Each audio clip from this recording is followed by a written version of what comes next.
This strange setup is the king's Indian defense. Moments before these pieces, these pawns and the queen, are violently shoved into white's kingside territory. But what will happen to this bare defenseless king? Absolutely nothing. Because after days of intense digging on Lee chess, I found 3 brilliant games to show you how to break all chess opening principles by forgetting about king safety, forgetting about the center, and going straight for your opponent's king. Insane. But not insane enough for me. So I decided to add a bonus trick that allows you to play this deadly opening with the white pieces as well. Now that is insane. But first, let's study the basics of the king's Indian defense.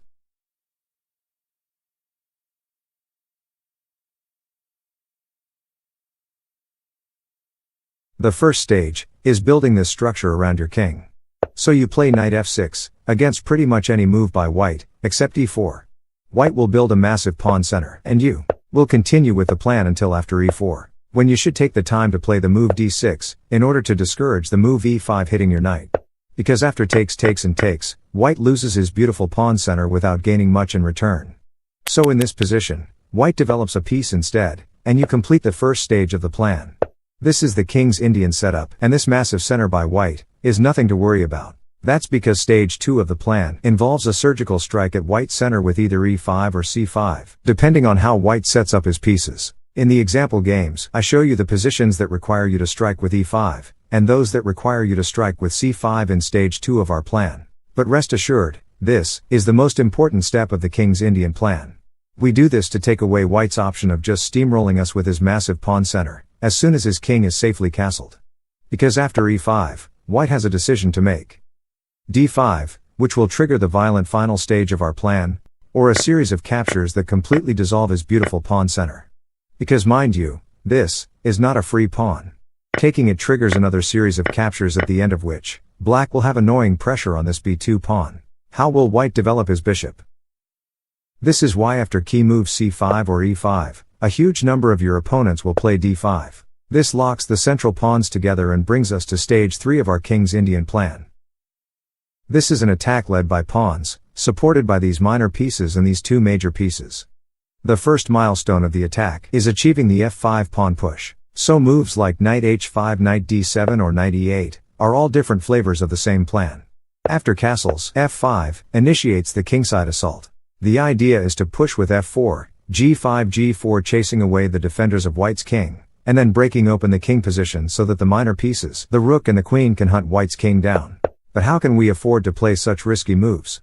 Is our king not just as vulnerable as white's? Well, my friends, all lies on this simple d5 move. As soon as d5 is on the board, it means that the center is locked, and a locked center in chess means the only avenues of attack are the flanks. But now, the angle of the interlocked wall of pawns is such that black has more space on the king's side, and is cramped on the queen's side. But white, on the other hand, has more space on the queen's side but is cramped on the king's side. So instead of fighting on the side where black has the space advantage and losing, white is advised to attack on the queen's side. And that sets up the king's Indian defense battlefield. Kingside attack versus queenside attack. There are no draws in the king's Indian, and this game by the greatest chess player of all time is a brilliant example of just how violent things can get in the king's Indian defense. d4, knight f6, c4, g6 and knight c3 is how the vast majority of your games will go. After bishop g7 and e4, Bobby Fischer plays d6, stopping e5, and on the next move, he completes the king's Indian formation. On the white pieces was Viktor Korchnoi, a Soviet chess player famously known for his terrible temper, often displayed by sweeping all the pieces off the board and losing positions. He calmly played knight f3 preparing to castle. Bobby Fischer enters stage 2 of the king's Indian plan by playing which move? Yes, e5, striking at the center. White ignores the central thrust by castling, but after knight c6 putting more pressure on the center, Korchnoi yields and plays d5. Knight goes to e7 and the white knight goes to d2, because instead of being in the way of what will likely be a violent pawn storm, this knight is better placed on a square like c4, enhancing white's queenside attack. But in this position, Bobby Fischer plays a sneaky move, c5, delaying white's queenside progress by fixing this pawn on c4, and limiting this knight's attacking squares. He did this because pawn takes pawn on Passan was an illegal move back then. I'm joking, it's been around since 1561. Right around the time Joe Biden was born. I'm guessing the GOAT was confident in his ability to play with a backward d-pawn weakness had Korchnoi captured on Passan. In the game, however, a3 was played preparing before, and Fischer played knight e8, preparing to enter stage 3 of our plan. Before attack c5 and b6 protects, but after rook b1 adding more queenside pressure, Fischer decides to fire his own kingside attack. f5, f3 and f4.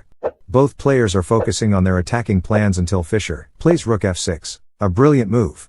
This is the king's Indian rook. If you can place it on such a square that it reinforces the kingside attack, but also defends your queenside weaknesses, both at the same time, you are well on your way to mastering the king's Indian defense. Takes and knight b3 was played by Viktor Korchnoi, protecting his a-pawn, and slowly bringing his forces towards black's queen side. Rook g7 by Bobby Fischer, the best position for this rook, eyeing white's king and also protecting the d6 weakness. Bishop d2 is played aiming it at black's queenside, but also a "let's wait and see what Fischer does" type move, since this sneaky c5 pawn planted by Fischer has put a wet blanket on white's attack. My impatient 2300 elo brain is already considering moves like bishop e1, bishop f2, sacrificing a piece for that annoying c5 pawn, and then trying to make something out of these two passed pawns. But I know there is probably a grandmaster watching this video and laughing arrogantly at that plan. It's okay, buddy, I know someone who would laugh hysterically at your brilliant plans. Life is a funny thing. Anyway, Fischer plays knight f6 preparing g4, and after king h1, white is completely on the defensive. g4 is a devastating pawn break. Pawn break? Yes, pawn breaks, they open files, they open diagonals. Pawn breaks destroy defenses, and mastering them is a quick and easy way to increase your rating, your self-esteem, your testosterone levels and your sex appeal. Let me know down below if you'd be interested in an in-depth video on pawn play. You should subscribe though. Don't trust the YouTube algorithm to recommend the video to you once it's out. This is a small channel, you see. Anyway, pawn takes and knight takes was the beginning of the most violent attack I've seen since my dog broke into my neighbor's chicken house. Korchnoi tries to use his rook as a defensive blockade, but rook h6 creates a new point of attack. h3 threatens this pesky knight, but does it really? Knight g6, Fischer ignores, and after king g1, now the knight retreats. And for a few moves, it seems like white just might survive. But Bobby Fischer was simply reshuffling his pieces in preparation for an insane piece sacrifice. This is the best example of space advantage in chess. Black has the space to maneuver his pieces and create multiple threats on white's kingside, but white does not have the space to maneuver his pieces and respond to those threats. You mix that with a little bit of tactical intuition, and you get knight takes h3 double exclamation. Pawn takes and bishop takes check. Knight checks, bishop takes, and after bishop takes threatening the queen. Korchnoi realizes that the king has no escape route to the queenside, and after the queen moves and queen h4 check, black has the bishop, the rook, the queen, black has this rook if he so wants, all against this trapped white king. Black is also Bobby Fischer, by the way. No one special, just the greatest chess player of all time. The chess book says that in this position, Viktor Korchnoi resigned. But I think we all know what actually happened. And before you judge him, you should know that the American world champion was no saint either. From moodiness to violent outbursts, it feels like to be a pro chess player back then, you had to be a psychiatric patient of some sort. The following game will surely leave you with a lot of questions, but it's very important that you watch it before you play the king's Indian defense. The first few moves must be familiar to you by now. e4 and black plays d6 protecting his knight, but this is followed by two strange moves by white. Bishop e3 and queen d2. Why? Well, these are players who are fed up of the king's Indian and have come up with a sneaky attacking plan. The idea is to castle queenside, use this battery in combination with the kingside pawn storm to turn the tables on black. In this game, however, black stubbornly went e5, sticking to the classic king's Indian plan. After d5 locking the center, and knight e8 preparing f5, white played f3 getting ready for a kingside pawn storm of his own. f5, takes castles, and black sadly realizes that he is aiming his attack, not at black's king, but rather at a battalion of heavy pieces and pawns. Bad idea, so he plays f4. This is not an offensive move by any means. Black is now on the defensive, and he is trying to stop white's infiltration via this diagonal. But when one diagonal closes, another opens. Bishop d3, and after rook f7 enhancing black's defense of h7, white plays g3, a pawn break, the key ingredient in all successful attacks in chess. Takes and now, this file is open, this diagonal is open, and these pawns are rolling. The next few moves are black bringing more reinforcements to his kingside defense, and white adding more attackers until b5. Black throws in a jab of his own. After c5, before and knight e4, this proves to be one very sad attempt at a queenside attack. One of black's defenders of h7 is about to be traded. Takes, bishop takes, and now, it's 3 attackers versus 2 defenders. Something has to be done. h6 protects the pawn and hits the knight, but rook h1 is a savage response. Go ahead and take my knight, white says. Takes, and after queen takes, the engine says checkmate is in 9 moves. These are called intuitive sacrifices in chess. Hard to calculate all the way down to checkmate, but you can see this position, these rooks barreling down the h-file, this queen on g6, this bishop on this diagonal, and you just know that some way somehow, something's gotta give. Let's call it calculated faith. That's chess intuition. In fact, after d takes c5, a blunder, the final moves of the game were rook h8 check, king f7, and after queen h5 check and knight g6, the only move. White had 3 options. Taking the queen, taking the knight, and then taking the queen, or a move that puts an instant end to all the fun. But where did black go wrong, and how can we make sure this does not happen to you? Hit the subscribe button, and let's get active. The cold hard truth is that the king's Indian defense is an insanely complex chess opening, second only to the Sicilian defense. I couldn't cover every possible variation if you gave me a whole year to do it. But the following is how I broke 2000 elo, playing the king's Indian with both black and white pieces.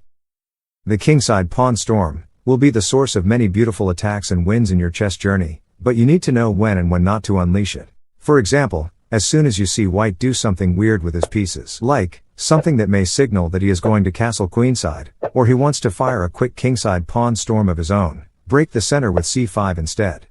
And after d5, this right here is called the king's Indian bishop, and he has just come alive on this diagonal. The plan of attack has changed. You want to combine this bishop's influence with a pawn and heavy piece-backed attack on the queenside. This game is an instructive example of how this queenside plan comes together. d4 knight f6, c4 g6, knight c3 bishop g7 e4 and d6 is the king's Indian defense. Bishop e3 was played by white, and after castles and queen d2, it is clear white is being sneaky with his kingside development. So black plays one more waiting move, knight d7. But after f3 preparing g4 and h4, you can never go wrong with the move c5, directing the attack at the queenside and keeping your kingside solid. You do not want to help white's attack by moving the pawns in front of your king. d5 was played, and now the target pawn break is b5. So black prepares it with the move a6, white castles and b5, initiates the attack. Do not be afraid to sacrifice a pawn to open lines towards the opponent's queenside.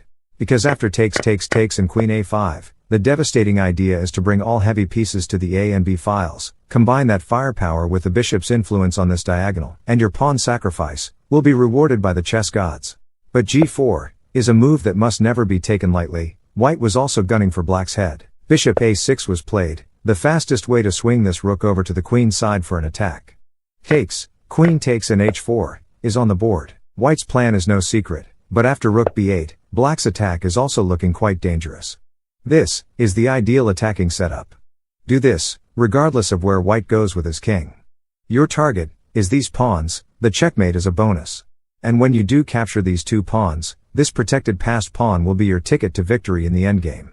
h5 is played, but black focuses on his own attack, and after pawn takes, white plays b3 to keep black's knight away from this annoying c4 square. So naturally, black played knight c4 anyway.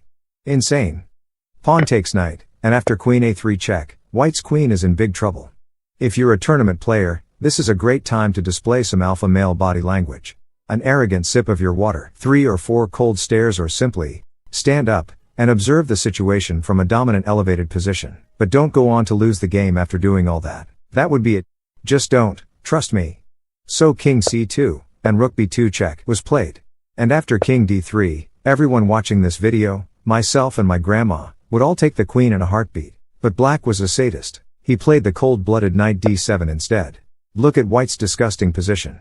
The king is stuck in the middle, the knight is pinned and attacked twice, the queen has issues to deal with, and if she moves, knight e5 is checkmate.